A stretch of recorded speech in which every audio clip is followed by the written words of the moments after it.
Everyone saw me cross the line. My husband's silence said everything. What struck me first wasn't the laughter. It was the sudden, sharp quiet.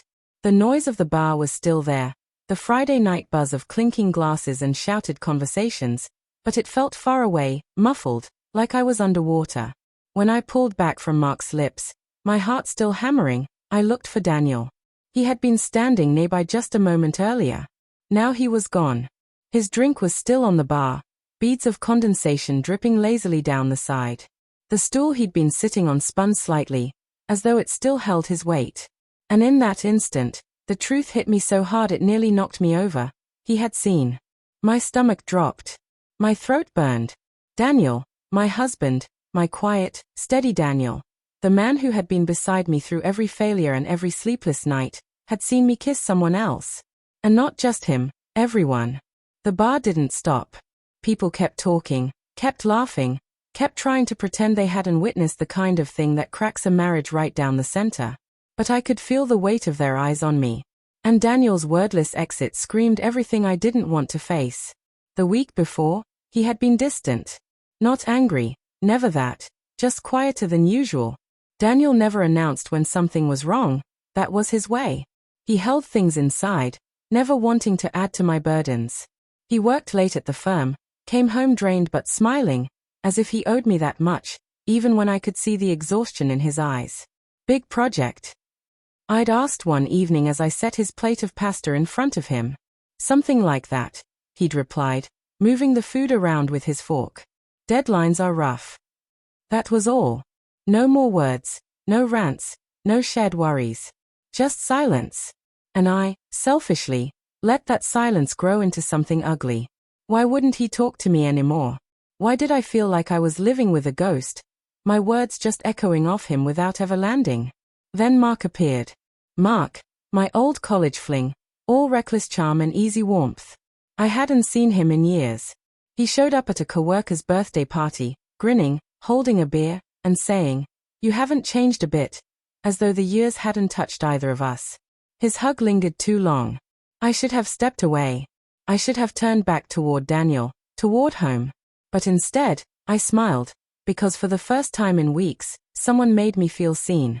When I convinced Daniel to come to the bar that Friday, I told myself it was about us, about reconnecting. He wasn't a bar person, too loud, too crowded, too public. He liked quiet nights, movies on the couch, routines we could depend on. But I pushed. I wanted him there. Maybe I wanted to remind him, or myself, that we could still exist as a couple outside the safe walls of our living room. The drinks kept coming.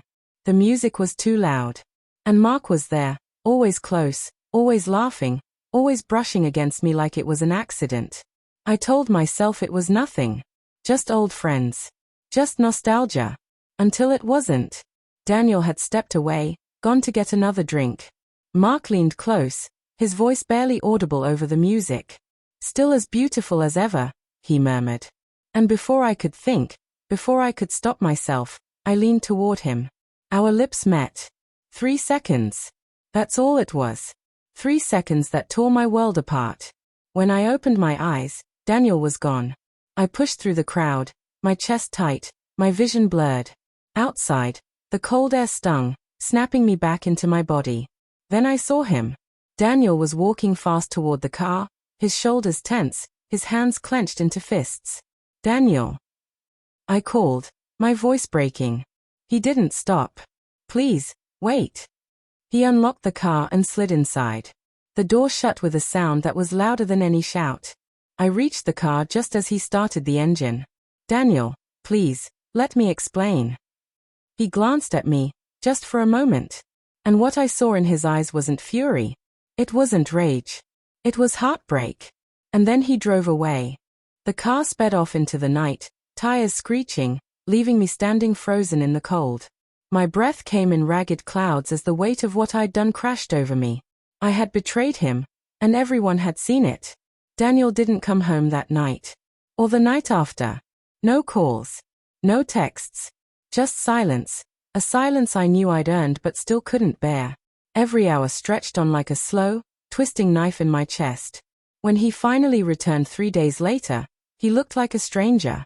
His face was expressionless, his eyes hard. He carried a duffel bag I didn't recognize, dropped it in the hallway, and walked past me without speaking. "Daniel," I whispered, trailing after him. "Please, we need to talk." "There's nothing to talk about," he said flatly. "Yes, there is. It was a mistake. I didn't mean." "You didn't mean for me to see it? Or you didn't mean to do it at all?" His voice was sharp, his eyes piercing through me. I opened my mouth but nothing came out. What excuse could possibly make this right? He gave a short, bitter laugh. "Everyone saw, Claire. Do you know what that felt like?" Tears stung my eyes. "I'm sorry. I was drunk. I wasn't thinking." "Stop." His tone was like a blade. "Don't insult me with excuses. You kissed him because you wanted to, and you knew I was there." The silence between us was unbearable. I reached for him, but he stepped away. "I don't know if I can ever look at you the same way again," he said quietly. After that, time blurred. The weeks turned cold and heavy. Daniel moved into the guest room, started leaving earlier, coming home later. When we spoke, it was about bills, groceries, schedules, never about us. The warmth that had once defined us was gone, leaving only emptiness. One night, unable to take the distance any longer, I stood outside his door and knocked. "Daniel, please. I need you to talk to me. Yell at me, hate me, anything. Just don't keep shutting me out."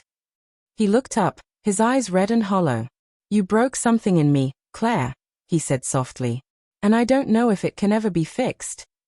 The tears I had been holding back spilled over. "I love you.